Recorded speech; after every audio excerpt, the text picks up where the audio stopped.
여러분, 제 이름은 김대곤입니다. 올해 나이 69살이 되었습니다.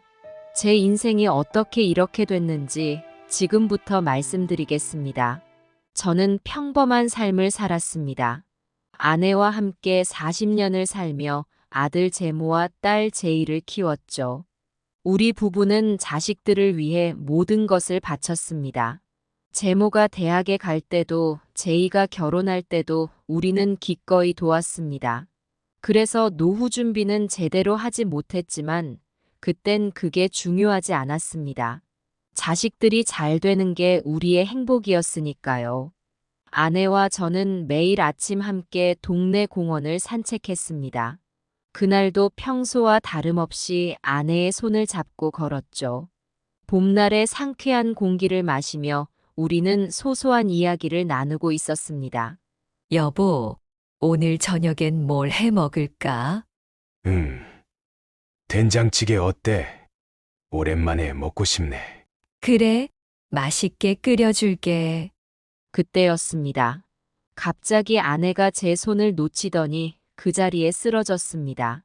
저는 놀라서 아내를 부둥켜 안았습니다. 여보, 괜찮아? 어디가 아파? 아내는 대답도 못한 채 눈을 감았습니다. 119에 전화를 걸어 구급차를 부르는 동안 제 손은 떨리고 있었습니다. 아내는 그렇게 병원으로 실려갔습니다. 병원 응급실에서 의사 선생님께서 말씀하셨습니다. 부인께서 뇌출혈이 심각하십니다. 수술이 필요한데 비용이 꽤 들 것 같습니다. 저는 당황했지만 곧바로 대답했습니다.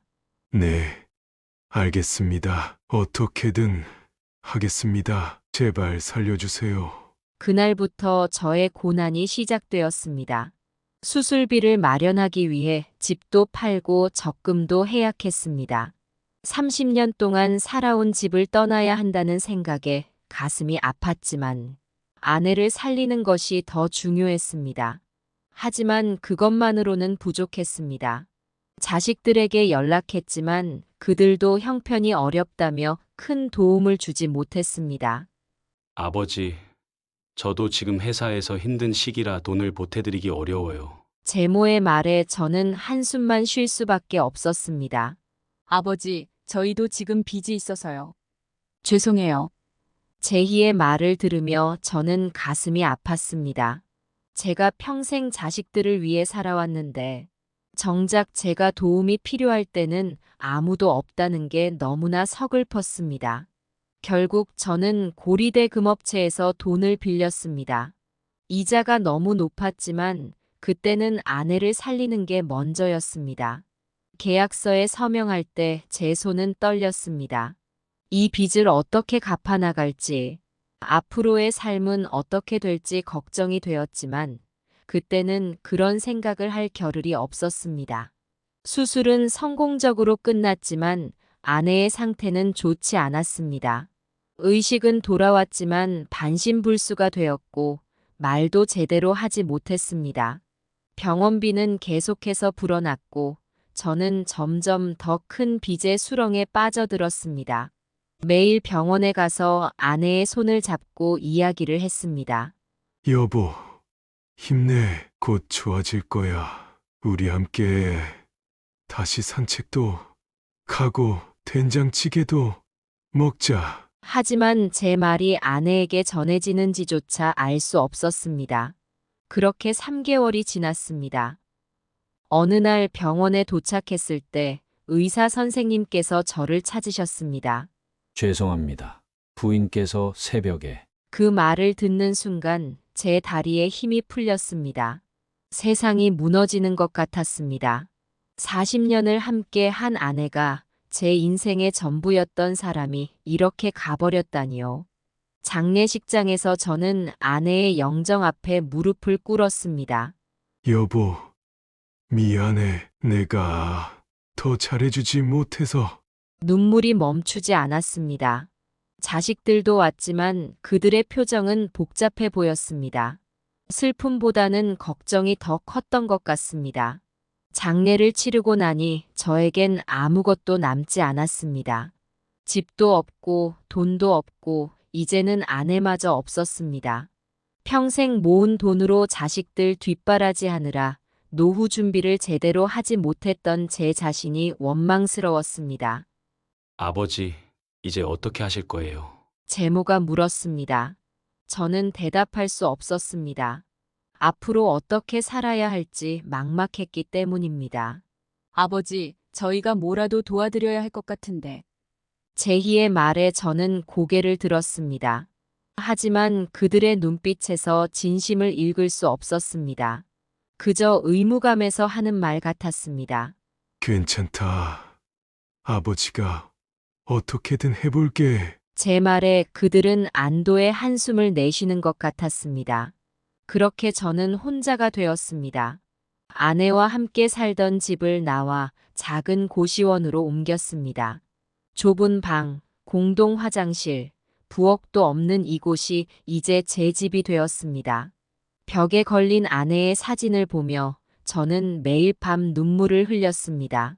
하지만 눈물을 흘릴 시간도 없었습니다. 고리대 금업체에서 빌린 돈의 이자를 갚기도 벅찼습니다. 매일 아침 일자리를 찾아 나섰지만 제 나이에 할 수 있는 일은 많지 않았습니다. 김 선생, 이자라도 갚아야죠. 안 그러면 우리도 곤란해집니다.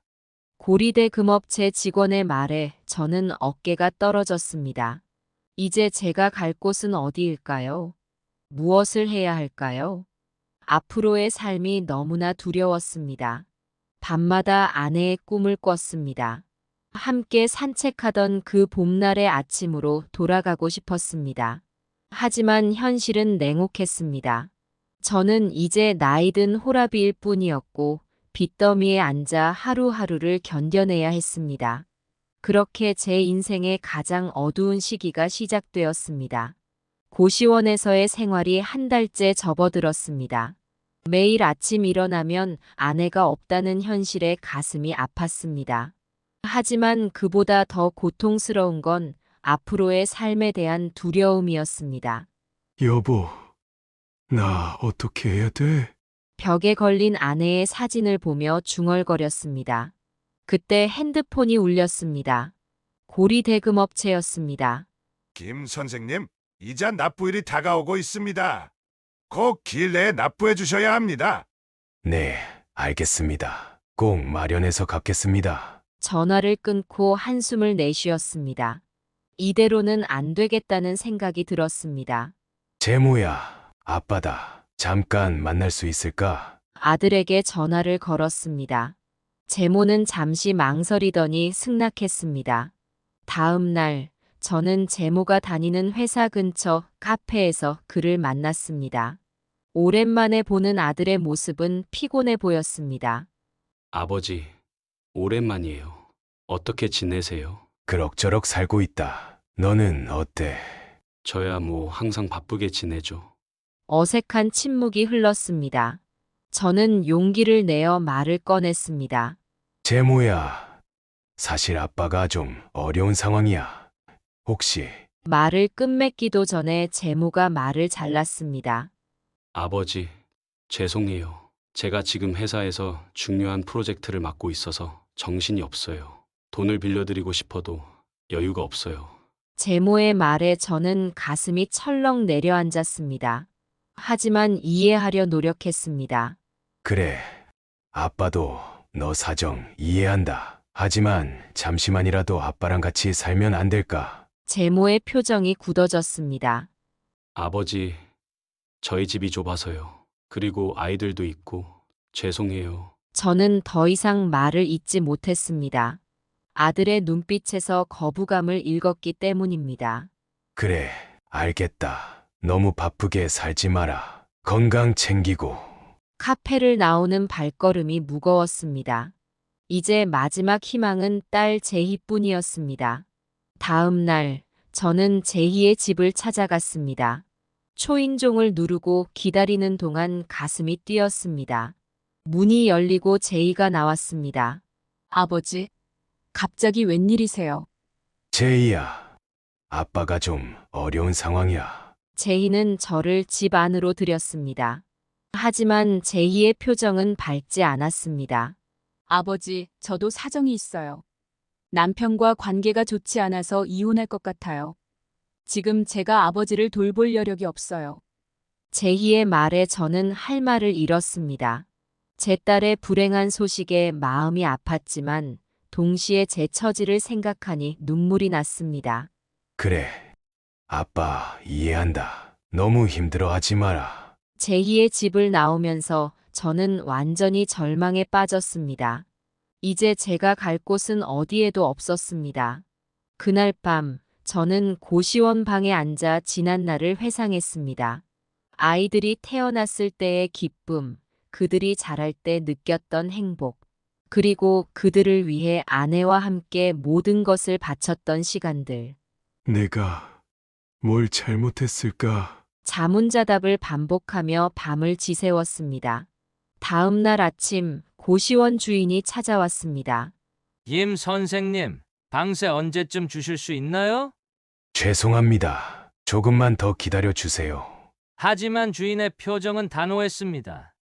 이번 주까지만 기다리겠습니다. 그때까지 안 주시면 나가셔야 합니다. 그 말을 듣고 저는 마지막 결심을 했습니다. 다시 한번 자식들을 찾아가기로 한 것입니다. 먼저 제모의 집으로 갔습니다. 하지만 문은 굳게 잠겨 있었고 아무도 응답하지 않았습니다. 이웃에게 물어보니 제모네 가족이 여행을 갔다고 했습니다. 절망 속에서 제희의 집으로 향했습니다. 제희는 집에 있었지만 그녀의 표정은 냉담했습니다. 아버지, 제발 이러지 마세요. 저도 지금 힘들다고 했잖아요. 제이야, 아빠가 길거리에 나 앉게 생겼다. 잠시만 도와주면 안 될까? 아버지, 저도 이제 곧 이혼하고 혼자 살아야 해요. 아버지를 돌볼 수가 없어요. 제희의 단호한 거절에 저는 그 자리에 주저앉고 말았습니다. 제가 그토록 사랑하고 아꼈던 자식들에게 이렇게 버림받을 줄은 꿈에도 몰랐습니다. 제이야, 너가 어렸을 때 아프면 밤새 안고 있었던 게 누구였는지 기억하니? 아빠가 너한테 해줬던 것들 잊었니? 눈물을 흘리며 말했지만 제희의 마음은 움직이지 않았습니다. 아버지, 그만 가주세요. 제발요. 그렇게 저는 제희의 집에서도 쫓겨나다시피 나왔습니다.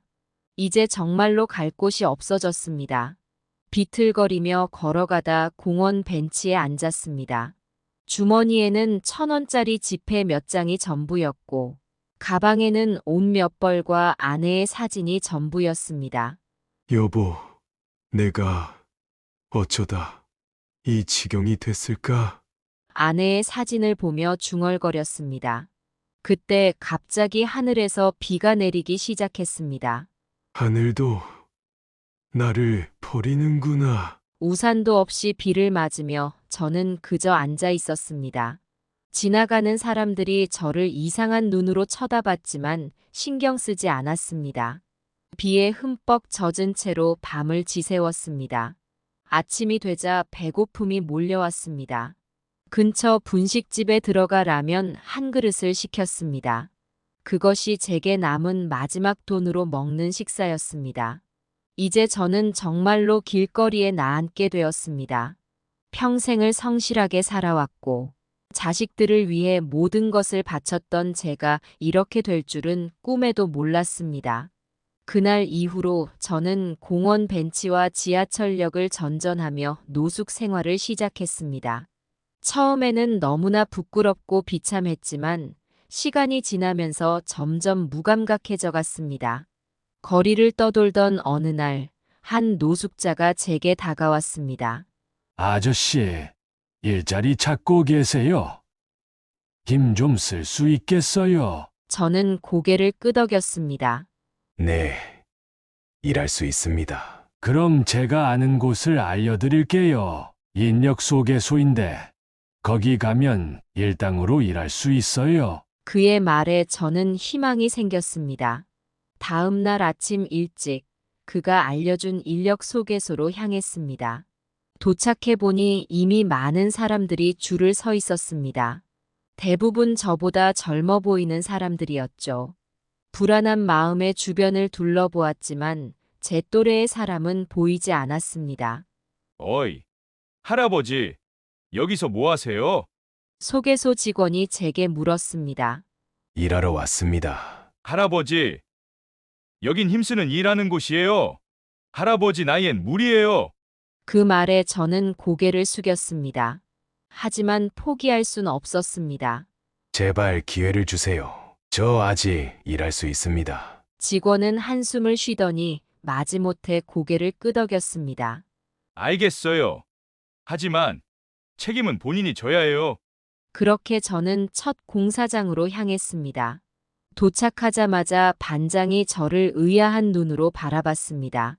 어르신, 여기서 무슨 일을? 일하러 왔습니다. 반장은 난처한 표정을 지었습니다. 죄송하지만 어르신 나이로는 위험해서. 저는 간곡히 부탁드렸습니다. 제발 기회를 주세요. 열심히 하겠습니다. 반장은 잠시 고민하더니 마지못해 허락했습니다. 알겠습니다. 하지만 무리하지 마세요. 그렇게 저의 공사장 생활이 시작되었습니다. 처음에는 모든 것이 낯설고 힘들었습니다. 무거운 자재를 나르고 땅을 파고 시멘트를 섞는 일. 저녁이 되면 온몸이 쑤시고 아팠습니다. 젊은 동료들은 처음엔 저를 의아한 눈으로 바라봤습니다. 할아버지, 무리하지 마세요. 저희가 할게요. 하지만 저는 묵묵히 제 일을 해나갔습니다. 포기할 순 없었습니다. 이 일을 잃으면 다시 거리로 나가야 한다는 생각에 더욱 열심히 일했습니다. 김 어르신, 쉬엄쉬엄 하세요. 너무 무리하시면 안 돼요. 반장의 걱정 어린 목소리가 들렸지만 저는 계속 일했습니다. 날이 갈수록 몸은 점점 더 힘들어졌습니다. 하지만 동시에 조금씩 일에 익숙해지기 시작했습니다. 처음엔 버거웠던 일들도 이제는 어느 정도 할 수 있게 되었습니다. 그래도 여전히 매일이 도전의 연속이었습니다. 특히 비 오는 날은 더욱 힘들었습니다. 미끄러운 바닥, 무거워진 자재들. 하지만 저는 포기하지 않았습니다. 김 어르신, 오늘은 쉬세요. 날씨가 안 좋아서. 반장의 말에도 저는 고개를 저었습니다. 괜찮습니다. 일할 수 있습니다. 그렇게 하루하루를 버텼습니다. 비록 힘들고 고된 나날이었지만 적어도 제 힘으로 살아가고 있다는 자부심이 있었습니다. 젊은 일꾼들 사이에서 저는 항상 외톨이였습니다. 그들은 제가 일하는 모습을 볼 때마다 불편해하는 눈치였습니다. 할아버지 그 무거운 걸 왜 혼자 드세요? 저희가 할게요. 친절을 가장한 무시, 그것이 제가 매일 겪어야 하는 현실이었습니다. 하지만 저는 꾹 참았습니다. 일자리를 잃을 수는 없었으니까요.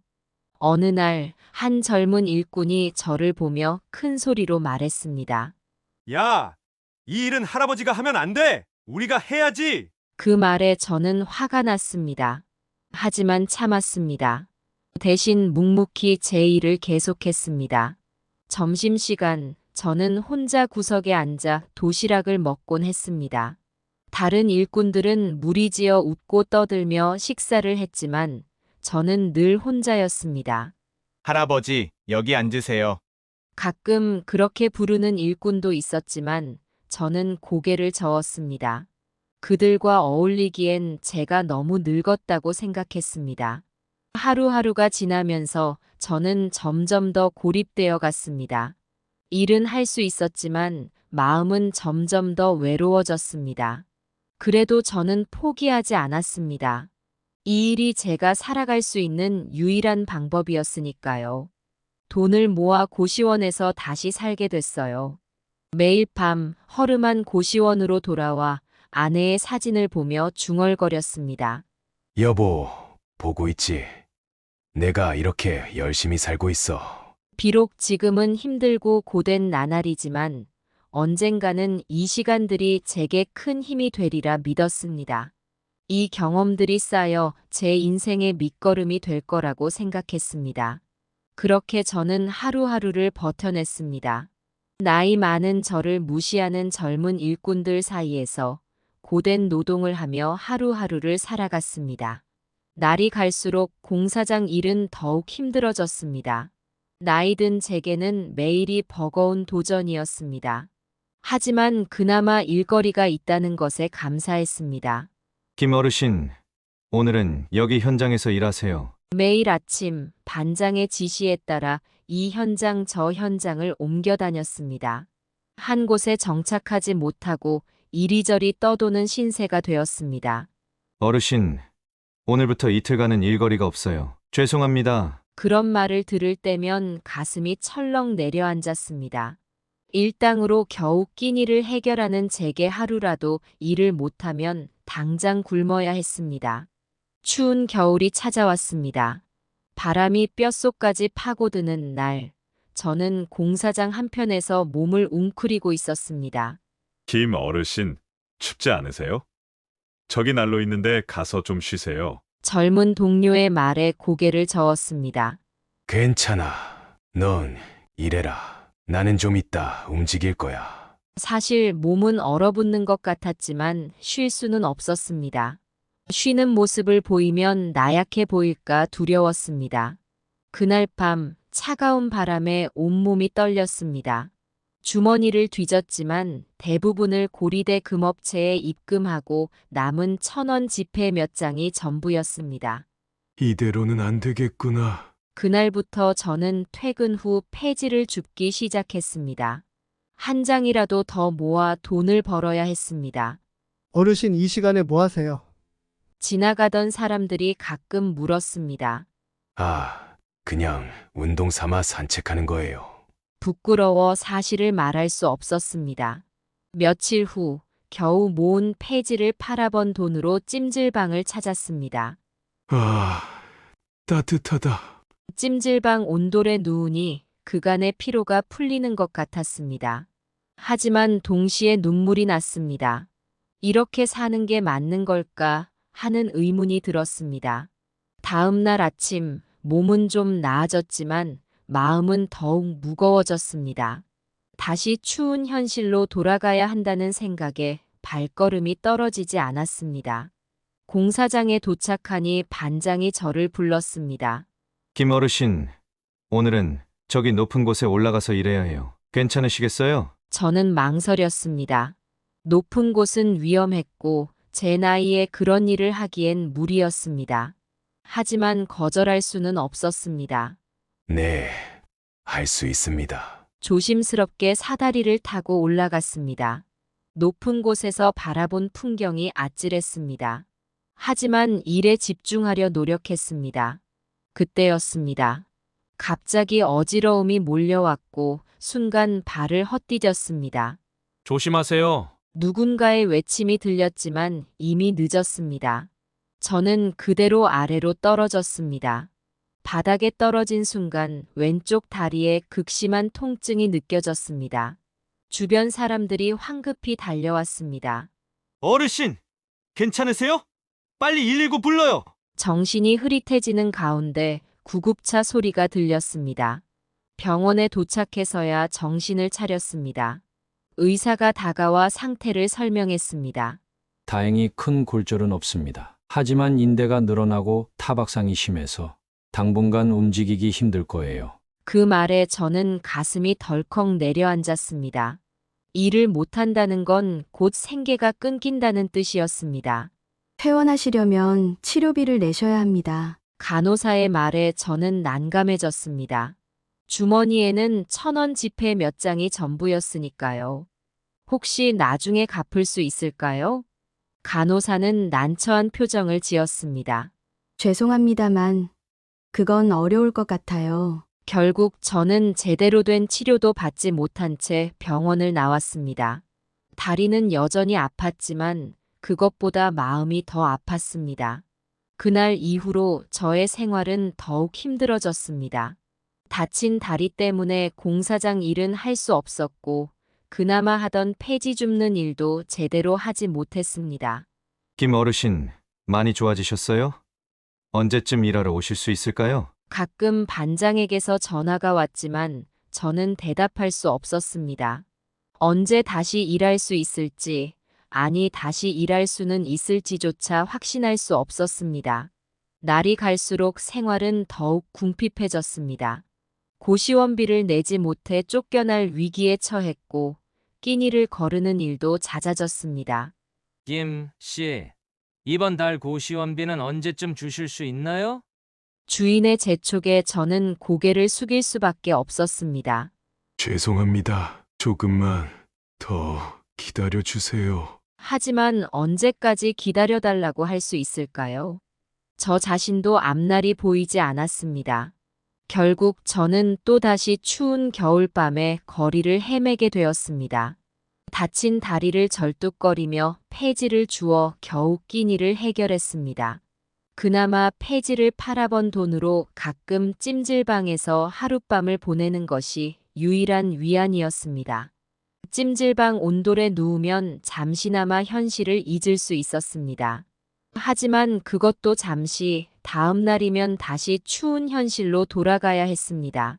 점점 더 깊은 절망에 빠져갔습니다. 이제는 희망조차 보이지 않았습니다. 매일 밤 잠들기 전 내일 아침에 눈을 뜨지 않았으면 좋겠다고 생각했습니다. 여보, 나 너무 힘들어. 이제 그만 포기해도 될까? 아내의 사진을 보며 중얼거렸습니다. 하지만 그때마다 아내의 목소리가 들리는 것 같았습니다. 여보, 힘내. 아직 포기하기엔 일러. 그 목소리에 힘을 내어 하루하루를 버텼습니다. 하지만 현실은 나아질 기미가 보이지 않았습니다. 어느 날 길을 걷다 우연히 거울에 비친 제 모습을 보았습니다. 초라하고 말라빠진 노인의 모습이 거기 있었습니다. 그 모습을 보며 저는 깊은 한숨을 내쉬었습니다. 내가 언제부터 이렇게 됐을까? 그 순간 지나가던 젊은이들이 저를 힐끗 보더니 수군거렸습니다. 저 할아버지 좀 봐. 왜 저러고 사시나? 그 말에 가슴이 찢어지는 것 같았습니다. 한때는 저도 꿈과 희망이 있었고 가족을 위해 열심히 살았던 사람이었는데 이제는 그저 길거리를 떠도는 늙은이에 불과했습니다. 세상은 저를 버렸고 저 역시 세상에 대한 희망을 잃어가고 있었습니다. 그날 밤 저는 한강 다리 위에 서 있었습니다. 차가운 강물을 바라보며 모든 것을 포기하고 싶다는 생각이 들었습니다. 하지만 그때 문득 아들 제모와 딸 제희의 얼굴이 떠올랐습니다. 아버지가 이렇게 끝내면 안 되지. 눈물을 흘리며 다리를 내려왔습니다. 아직은 포기할 수 없었습니다.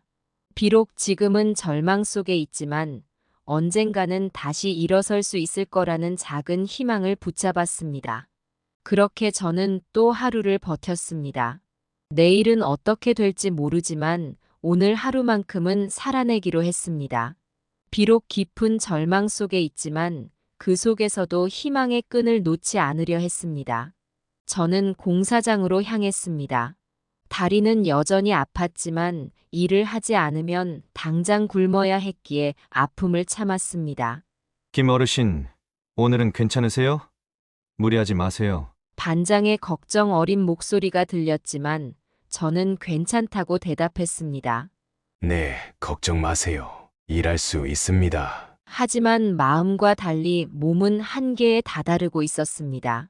무거운 자재를 나르던 중 갑자기 눈앞이 캄캄해졌습니다. 어르신, 조심하세요. 누군가의 외침이 들렸지만 이미 늦었습니다. 저는 그대로 쓰러지고 말았습니다. 정신을 차렸을 때 제 옆에는 한 청년이 있었습니다. 그는 걱정스러운 눈빛으로 저를 바라보고 있었습니다. 할아버지, 정신이 드세요? 괜찮으세요? 저는 겨우 고개를 끄덕였습니다. 네, 괜찮습니다. 청년은 안도의 한숨을 내쉬었습니다. 다행이에요. 너무 걱정했어요. 제가 병원으로 모셔다 드릴게요. 저는 황급히 손사래를 쳤습니다. 아니에요. 병원비가. 청년은 제 말을 가로막았습니다. 걱정 마세요. 제가 해결할게요. 그의 진심 어린 목소리에 저는 더 이상 거절할 수 없었습니다. 청년은 저를 부축해 그의 차에 태웠습니다. 차 안에서 그는 자기소개를 했습니다. 제 이름은 강민수라고 합니다. 근처에서 작은 식당을 운영하고 있어요. 아, 그렇군요. 근데 왜 공사장에서 일하시나요? 아, 식당 쉬는 날에 가끔 와서 일해요. 추가 수입도 벌고 운동도 할 겸요. 그의 말에 저는 감탄했습니다. 젊은 나이에 식당을 운영하면서도 쉬는 날 공사장 일을 하다니 정말 성실한 청년이었습니다. 병원에 도착해서 검사를 받았습니다. 다행히 큰 문제는 없었지만 의사는 당분간 무리한 일은 하지 말라고 당부했습니다. 할아버지, 걱정 마세요. 제가 병원비는 다 냈어요. 민수 씨의 말에 저는 눈물이 났습니다. 고맙습니다. 하지만 어떻게 갚아야 할지. 아니에요. 갚으실 필요 없어요. 대신 제 부탁 하나만 들어주세요. 네. 무슨 부탁인가요? 제 식당에서 일해주세요. 지금 일손이 부족해서요. 저는 놀라서 그를 바라봤습니다. 하지만 전 요리를 해본 적이 없어요. 괜찮아요. 제가 가르쳐 드릴게요. 그리고 주방 보조부터 시작하시면 돼요. 민수 씨의 제안에 저는 망설였습니다. 하지만 그의 진심 어린 눈빛을 보니 거절할 수 없었습니다. 알겠습니다. 열심히 하겠습니다. 그렇게 저는 민수 씨의 식당에서 일하게 되었습니다. 처음에는 모든 것이 서툴렀지만 민수 씨는 인내심을 가지고 저를 가르쳐 주었습니다. 김 어르신, 이렇게 하시면 돼요. 천천히 하세요. 그의 친절한 지도 덕분에 조금씩 요리에 익숙해져 갔습니다. 일하는 중에 민수 씨는 제 사연을 물어봤습니다. 처음에는 말하기 망설여졌지만 그의 진심 어린 태도에 조금씩 마음을 열었습니다. 제 이야기를 들은 민수 씨의 눈에는 깊은 연민이 서려 있었습니다.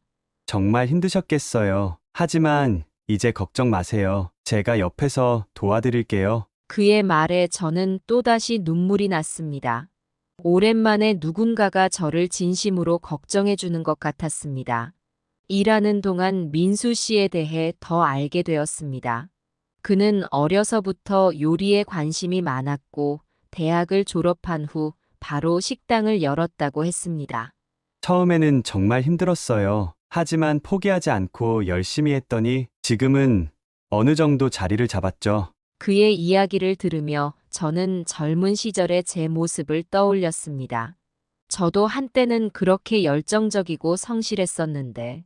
김 어르신도 분명 잘하실 거예요. 저를 믿으세요. 민수 씨의 격려에 저는 용기를 얻었습니다. 날이 갈수록 저는 요리의 재미를 느끼기 시작했습니다. 일을 마치고 한 번은 아내가 생각나서 된장찌개를 만들었습니다. 여보, 보고 있나? 내가 이렇게 요리를 하고 있어. 민수 씨가 제가 만든 된장찌개를 맛보더니 눈을 크게 떴습니다. 와, 어르신. 이거 정말 맛있어요. 어디서 이런 맛을 배우셨어요? 글쎄요. 아마도 아내가 만들어주던 맛이 기억나서 그랬나 봐요. 민수 씨는 기뻐하며 말했습니다. 이거 너무 맛있어요. 조금만 수정하면 메뉴에 넣어도 되겠는데요? 그 말에 저는 가슴이 뭉클해졌습니다. 이제야 제가 무언가 의미 있는 일을 하고 있다는 느낌이 들었습니다. 식당 일은 공사장보다 훨씬 덜 힘들었지만 그래도 피곤한 날이 많았습니다. 그럴 때마다 민수 씨는 저를 걱정해 주었습니다. 어르신, 너무 무리하지 마세요. 쉬엄쉬엄 하세요. 그의 따뜻한 마음에 저는 점점 더 힘을 얻었습니다. 어느 날 민수 씨가 제게 물었습니다. 어르신, 혹시 지금 사시는 곳이 어디신가요? 저는 머뭇거리며 대답했습니다. 사실 떠돌이 생활을 하고 있어요. 민수 씨는 잠시 생각하더니 말했습니다. 제가 살고 있는 집에 빈 방이 하나 있어요. 거기서 사시는 게 어떠세요? 저는 놀라서 말문이 막혔습니다. 하지만 그럴 순 없어요. 이미 이렇게 신세를 지고 있는데. 괜찮아요. 어르신, 저도 외롭던 차에 어르신과 함께 지내면 좋을 것 같아요. 결국 저는 민수 씨의 제안을 받아들였습니다. 그의 집으로 이사한 후 저의 생활은 완전히 달라졌습니다. 아침에 일어나면 민수 씨와 함께 아침을 먹고 함께 식당으로 갑니다. 일이 끝나면 또 함께 집으로 돌아와 저녁을 먹습니다. 마치 가족처럼 지내는 이 시간들이 너무나 행복했습니다. 어르신, 제가 어르신 덕분에 많이 배우고 있어요. 감사합니다. 민수 씨의 말에 저는 고개를 저었습니다. 아니에요. 내가 더 고마워요. 민수 씨 덕분에 다시 살아갈 힘을 얻었으니까요. 그렇게 우리는 서로에게 힘이 되어주며 지냈습니다. 이제 저는 더 이상 외롭지 않았고 삶에 대한 희망을 다시 찾았습니다. 매일 밤 잠들기 전 아내의 사진을 보며 중얼거립니다. 여보, 이제 걱정 마. 나는 다시 잘 살고 있어. 비록 지금의 삶이 화려하진 않지만 저는 행복했습니다. 민수 씨라는 좋은 친구를 만나 새로운 시작을 할 수 있게 되었으니까요. 앞으로 어떤 일이 기다리고 있을지 모르지만 이제는 두렵지 않았습니다. 민수 씨와 함께라면 어떤 어려움도 이겨낼 수 있을 것 같았습니다. 이 우연한 만남이 제 인생의 전환점이 될 줄은 몰랐습니다. 하지만 지금 저는 확신합니다. 이것이 바로 제 인생의 새로운 시작이라는 것을. 민수 씨의 식당에서 일한 지 어느덧 2달이 지났습니다. 처음에는 설거지와 야채 다듬기 같은 간단한 일만 했지만 이제는 조금씩 요리도 배우기 시작했습니다. 김 어르신, 오늘은 제가 김치찌개 만드는 법을 알려드릴게요. 민수 씨의 가르침에 따라 하나씩 배워가는 과정이 즐거웠습니다. 비록 서툴렀지만 오랜만에 무언가를 배운다는 것 자체가 신선한 경험이었습니다. 어르신, 정말 빨리 배우시네요. 제가 놀랐어요. 그리고 어르신 이제 말씀 편하게 하세요. 아이고, 고맙네. 민수의 칭찬에 저는 어깨가 으쓱해졌습니다. 오랜만에 느껴보는 성취감이었습니다. 어느 날 주방에서 일하던 중 우연히 냄비에 있던 국물을 맛보게 되었습니다. 그 순간 무언가가 부족하다는 생각이 들었습니다. 그래서 이것저것 조금씩 더 넣고는 민수야, 이거 한번 맛볼래? 네. 어르신이 만드신 거예요? 민수가 놀란 표정으로 국물을 맛보더니 눈을 크게 떴습니다. 와, 어르신, 이거 대박이에요. 제가 만든 것보다 더 맛있어요. 그 말에 저도 놀랐습니다. 요리를 배운 지 얼마 되지 않았는데 이렇게 칭찬을 받다니 믿기지 않았습니다. 정말 난 그저 옛날 생각나는 대로 했을 뿐인데. 어르신, 이건 정말 특별해요. 우리 메뉴에 넣어야 해요. 그렇게 해서 제가 만든 첫 요리가 메뉴에 올랐습니다. 할아버지의 특별 국물이라는 이름으로요. 손님들의 반응은 기대 이상이었습니다. 이 국물 정말 맛있어요. 비법이 뭐예요? 특별한 비법은 없어요. 그저 정성껏 만들 뿐이죠. 날이 갈수록 제 요리를 찾는 손님들이 늘어났습니다.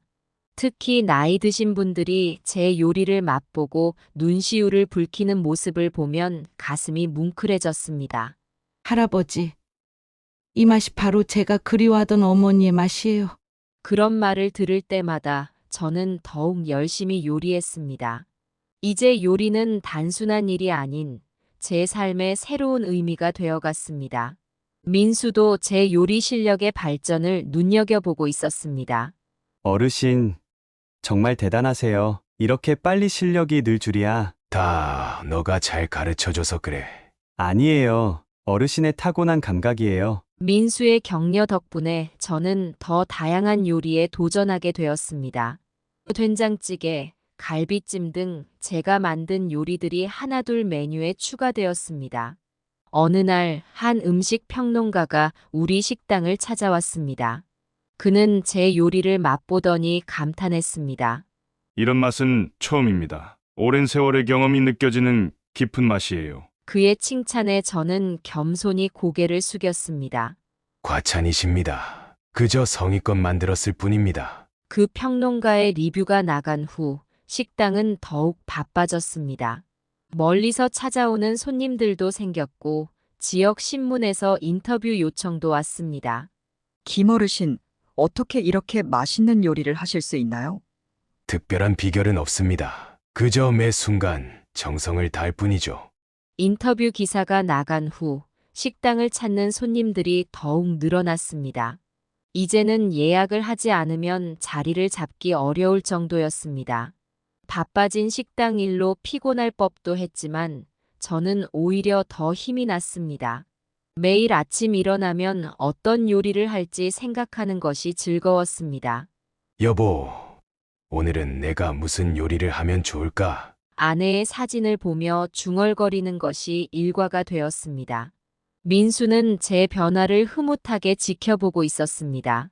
어르신, 정말 행복해 보이세요. 그래, 요즘 정말 행복해. 너 덕분이야, 민수야. 아니에요. 다 어르신의 노력 덕분이죠. 우리의 대화는 언제나 이렇게 서로를 격려하는 말로 가득했습니다.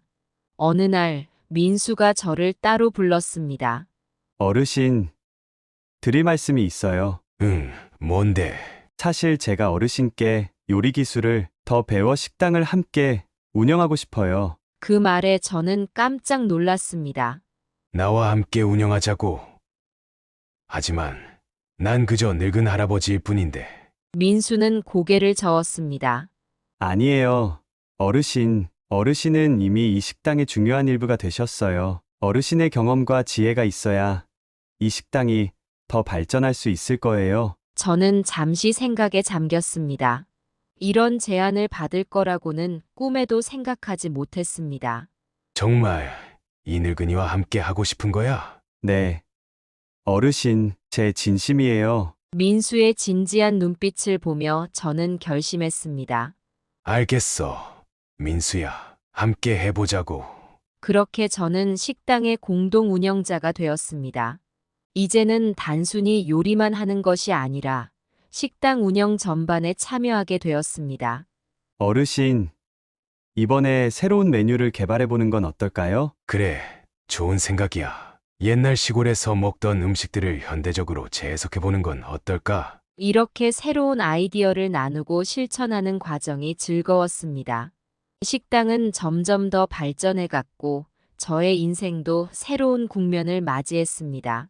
한때 길거리에서 폐지를 줍던 제가 이제는 성공한 식당의 공동 운영자가 되다니 꿈만 같았습니다.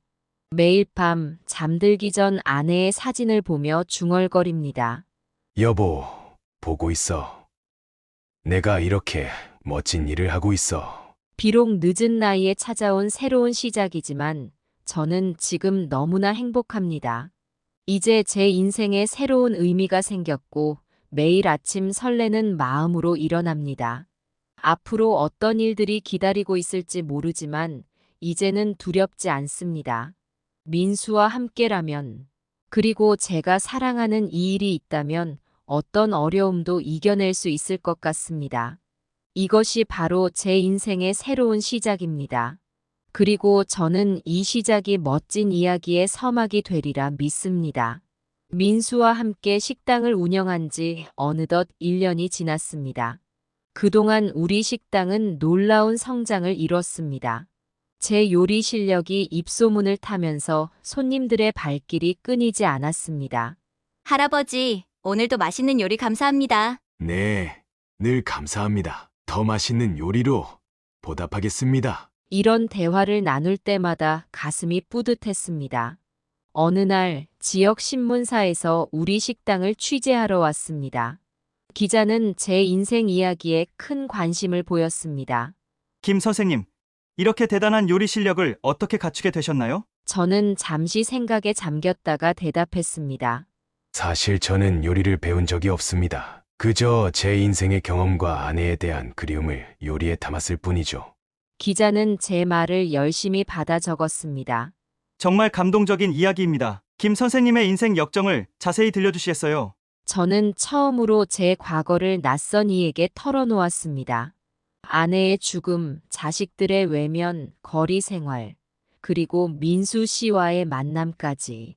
살면서 포기하고 싶은 순간이 많았습니다. 하지만 그때마다 아내의 얼굴을 떠올리며 버텼죠.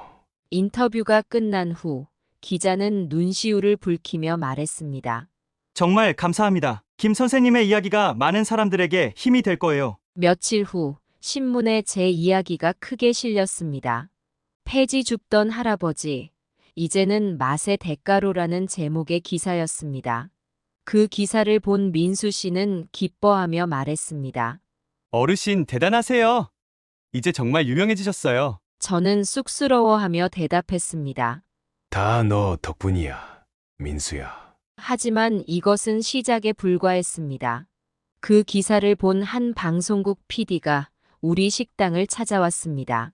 김 선생님, 안녕하세요. 선생님의 이야기를 다큐멘터리로 만들고 싶습니다. 저는 놀라서 말문이 막혔습니다. 저 같은 사람의 이야기를 왜? 아닙니다, 선생님. 선생님의 인생 역정은 많은 사람들에게 큰 감동과 용기를 줄 수 있습니다. 민수가 옆에서 거들었습니다. 어르신, 해보세요. 어르신의 이야기가 어려움을 겪는 많은 분들에게 희망이 될 거예요. 그의 말에 용기를 얻어 저는 출연을 결심했습니다. 알겠습니다. 제 이야기가 누군가에게 도움이 된다면 기쁘겠습니다. 다큐멘터리 촬영이 시작되었습니다. 카메라 앞에 서는 것이 어색했지만 점차 적응해 갔습니다. 자, 이제 김 선생님이 요리하는 모습을 찍어볼까요? 요리하는 동안 저는 아내와의 추억, 거리 생활의 고단함, 그리고 새로운 시작에 대한 이야기를 들려주었습니다. 요리는 제게 단순한 음식이 아닙니다. 제 인생의 모든 순간이 이 요리에 담겨 있죠. 촬영장에 있던 모든 사람들이 제 말에 감동한 듯 했습니다. 한 달간의 촬영이 끝나고 다큐멘터리가 방송되었습니다. 할아버지의 인생 레시피라는 제목의 1시간짜리 특집 프로그램이었습니다. 방송 당일, 저는 민수와 함께 긴장된 마음으로 TV를 켰습니다. 어르신, 떨리시죠? 저도 가슴이 두근거려요. 화면에 제 모습이 나오자 가슴이 뭉클해졌습니다. 젊었을 때의 사진, 아내와 찍은 사진들이 나오면서 제 인생이 펼쳐졌습니다.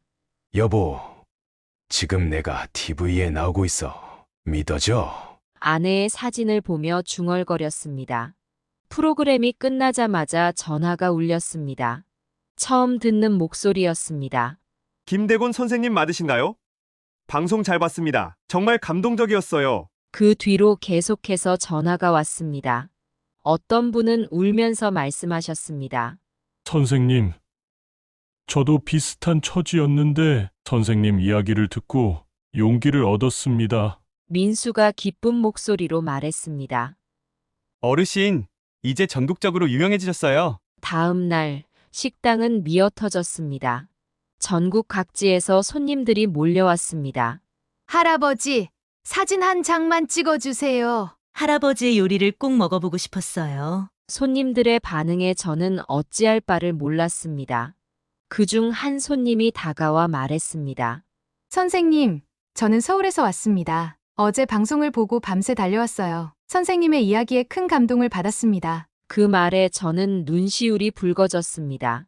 감사합니다. 제 부족한 이야기가 도움이 되었다니 다행입니다. 방송 이후로 우리 식당은 더욱 바빠졌습니다. 예약 없이는 자리를 잡기 힘들 정도였죠. 어느 날 한 출판사에서 연락이 왔습니다. 김 선생님, 선생님의 인생 이야기를 책으로 내고 싶습니다. 저는 망설였습니다. 글쎄요. 제가 글을 잘 쓰지 못해서. 걱정 마세요. 선생님의 이야기를 들려주시면 저희가 잘 정리해드리겠습니다. 결국 저는 책 출간을 결심했습니다. 몇 개월 후 제 인생 이야기와 함께 제가 개발한 요리 레시피가 실린 책이 나왔습니다. 책은 출간 즉시 베스트셀러가 되었습니다. 서점에서는 사인회 요청이 쇄도했습니다. 첫 사인회 날, 긴 줄이 서점 앞에 늘어섰습니다. 한 독자가 책에 사인을 받으며 말했습니다. 선생님, 덕분에 저도 다시 시작할 용기를 얻었습니다. 감사합니다. 그 말에 저는 뭉클해졌습니다. 아닙니다. 제가 오히려 감사합니다. 여러분 덕분에 제 인생에 새로운 의미가 생겼으니까요. 이런 일들이 있은 후 저는 더욱 열심히 살아야겠다고 다짐했습니다. 제 이야기가 누군가에게 힘이 된다는 사실이 저에게는 큰 책임감으로 다가왔습니다. 민수와 함께 식당 운영에 더욱 열중했고 새로운 메뉴 개발에도 힘썼습니다. 어르신, 이제 우리 식당이 이 근방에서 가장 유명한 식당이 되었어요. 민수의 말에 저는 겸손히 대답했습니다. 다 너 덕분이야, 민수야. 너가 없었다면 이런 날은 오지 않았을 거야. 아니에요, 어르신. 어르신의 인생과 요리에 담긴 진심이 많은 사람들의 마음을 움직인 거예요. 매일 밤 잠들기 전 아내의 사진을 보며 중얼거립니다. 여보, 보고 있어. 우리가 이렇게 대단한 일을 해냈어. 이제 저는 단순한 요리사가 아닌 많은 이들에게 희망을 전하는 사람이 되었습니다.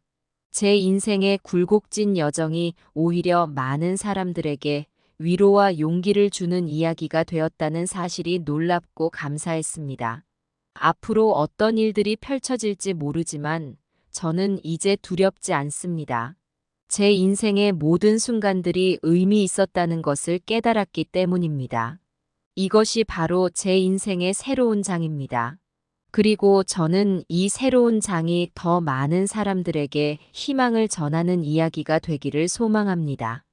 다큐멘터리가 방영된 지 일주일 후 평소와 다름없이 식당에서 일하고 있을 때였습니다.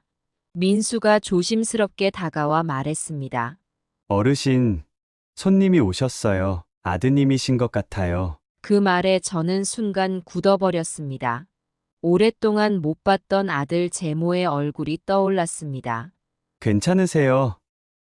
만나보시겠어요? 민수의 물음에 저는 망설였습니다. 하지만 결국 고개를 끄덕였습니다. 그래, 만나보자. 홀로 나가자 제모가 서 있었습니다. 그의 모습은 제가 기억하던 것과는 달랐습니다. 눈가에 주름이 깊게 패였고 머리카락도 많이 흐려졌습니다. 아버지. 제모의 목소리가 떨렸습니다. 왜 왔니? 제 목소리는 차가웠습니다. 아버지, 정말 죄송합니다. 방송을 보고 아버지께서 겪으신 일들을 알게 되었습니다. 제모의 눈에 눈물이 고였습니다. 이제 와서 뭘 어쩌겠다고? 용서해 주세요, 아버지. 제가 너무 이기적이었습니다. 제모는 그 자리에서 무릎을 꿇었습니다. 주변 손님들이 우리를 쳐다보기 시작했습니다. 일어나라! 여기서 이러지 마라! 아버지께 용서받기 전엔 일어날 수 없습니다. 저는 한숨을 내쉬었습니다. 나중에 다시 오너라! 지금은 일하는 중이다. 제모는 눈물을 흘리며 일어섰습니다. 네, 아버지. 다시 오겠습니다. 꼭 용서받고 싶습니다. 제모가 떠난 후 저는 한동안 멍하니 서 있었습니다. 민수가 다가와 물었습니다. 어르신, 괜찮으세요? 그래, 괜찮다. 하지만 제 마음은 복잡했습니다. 오랫동안 잊고 지냈던 감정들이 한꺼번에 솟구쳤습니다. 그날 밤 잠을 이루지 못했습니다. 아내의 사진을 보며 중얼거렸습니다. 여보, 어떻게 할까? 난 아직도 자식들을 용서할 수 없어. 다음 날, 이번에는 딸 제이가 찾아왔습니다. 제희의 모습 역시 많이 변해 있었습니다. 아버지 저예요, 제희. 왜 왔니? 아버지 정말 죄송합니다. 저희가 너무 못되게 굴었어요. 제희는 흐느끼며 말을 이었습니다. 방송을 보고 깨달았어요. 아버지께서 얼마나 힘든 시간을 보내셨는지. 저희는 정말 나쁜 자식이에요. 저는 묵묵히 제희의 말을 들었습니다. 마음 한편에서는 그들을 끌어안고 싶은 마음이 들었지만 다른 한편으로는 여전히 분노와 서운함이 가시지 않았습니다. 너희들이 나를 버렸을 때 난 정말 죽고 싶었다. 제 말에 제이는 더욱 크게 흐느꼈습니다. 정말 죄송합니다, 아버지. 저희에게 용서받을 자격이 없다는 걸 알아요. 하지만 그래도 한 번만 기회를 주세요. 저는 한동안 말없이 제이를 바라보았습니다. 그리고 천천히 입을 열었습니다. 시간이 필요하구나. 지금은 아직. 제희는 고개를 끄덕였습니다. 네, 아버지. 이해해요. 저희가 기다리겠습니다. 제이가 떠난 후 민수가 조심스럽게 물었습니다. 어르신, 괜찮으세요? 용서하실 생각은 없으신가요? 저는 깊은 한숨을 내쉬었습니다. 모르겠다. 민수야, 내 마음이 아직 준비가 안 된 것 같아. 그 후로 제모와 제이는 주기적으로 식당을 찾아왔습니다. 처음에는 그들을 마주하는 것조차 힘들었지만 시간이 지나면서 조금씩 마음의 문을 열기 시작했습니다. 어느 날 제모가 자신의 아들을 데리고 왔습니다. 아버지, 제 아들입니다. 할아버지를 보고 싶어 했어요. 어린 손주를 보는 순간 제 마음에 무언가가 녹아내리는 것 같았습니다. 손주의 순수한 눈빛을 보며 저는 문득 깨달았습니다. 미움과 원망으로 가득 찼던 제 마음이 조금씩 풀어지고 있었던 것입니다. 그날 이후로 저는 제모와 제이를 대하는 태도를 조금씩 바꾸기 시작했습니다. 여전히 쉽지는 않았지만 그들의 진심 어린 사과와 노력을 외면할 수 없었습니다. 아버지, 저희가 해드릴 수 있는 게 있을까요? 제이가 조심스럽게 물었습니다. 그래. 내 어머니 산소에 함께 가보는 게 어떨까? 그 말에 제모와 제희의 눈에 눈물이 고였습니다. 네, 아버지. 꼭 모시고 가겠습니다. 다음 주 일요일, 우리는 함께 아내의 산소를 찾았습니다. 오랜만에 가족이 함께 모인 자리였습니다. 여보, 우리 아이들이 왔어. 이제 화해의 길을 걷고 있다네. 묘비 앞에서 중얼거리는 제 모습을 보며 제모와 제이는 눈물을 흘렸습니다. 어머니, 정말 죄송합니다. 이제부터 아버지를 잘 모시겠습니다. 그 순간 제 마음에 남아있던 마지막 분노의 벽이 무너지는 것을 느꼈습니다. 그래, 이제 다 잊자. 새로 시작하자. 제 말에 제모와 제이는 저를 꼭 안았습니다. 우리 셋은 한동안 그렇게 서로를 끌어안은 채 울었습니다. 그날 이후로 우리 가족은 조금씩 회복되어 갔습니다. 제모와 제이는 주말마다 식당을 찾아와 일을 돕기 시작했고 손주들과도 자주 시간을 보냈습니다. 아버지, 정말 행복해 보이세요. 제이가 말했습니다. 그래, 나도 오랜만에 이렇게 행복하구나. 민수는 이런 변화를 흐뭇하게 지켜보았습니다. 어르신, 정말 다행이에요. 가족이 화해하시니 제 마음도 놓이네요. 어느 날 제모가 제안을 했습니다. 아버지, 저희 집으로 와서 사시는 게 어떠세요? 이제 저희가 아버지를 모시고 싶어요. 저는 잠시 생각에 잠겼다가 대답했습니다. 고맙다. 하지만 난 여기가 좋구나. 이제 이곳이 내 삶의 터전이 되었어. 제모는 조금 실망한 듯 했지만 이해한다는 듯 고개를 끄덕였습니다. 네, 아버지. 그래도 자주 찾아뵙겠습니다. 이제 우리 가족은 서로를 이해하고 존중하는 법을 배워가고 있습니다. 과거의 상처는 완전히 아물지 않았지만 우리는 그 상처를 함께 보듬으며 앞으로 나아가고 있습니다. 매일 밤 잠들기 전 아내의 사진을 보며 중얼거립니다. 여보, 보고 있지? 우리 가족이 다시 하나가 되었어. 당신이 그토록 바라던 일이 이루어졌어. 이제 저는 진정한 의미의 성공을 이루었다고 생각합니다. 물질적인 성공도 중요하지만 가족과의 화해와 용서야말로 제 인생 최고의 성공이라고 믿습니다. 앞으로도 우리 가족은 서로를 이해하고 사랑하며 함께 걸어갈 것입니다. 이것이 바로 제가 꿈꾸던 진정한 행복이자 제 인생의 새로운 시작입니다. 이야기가 좋았다면 구독과 좋아요 눌러주세요.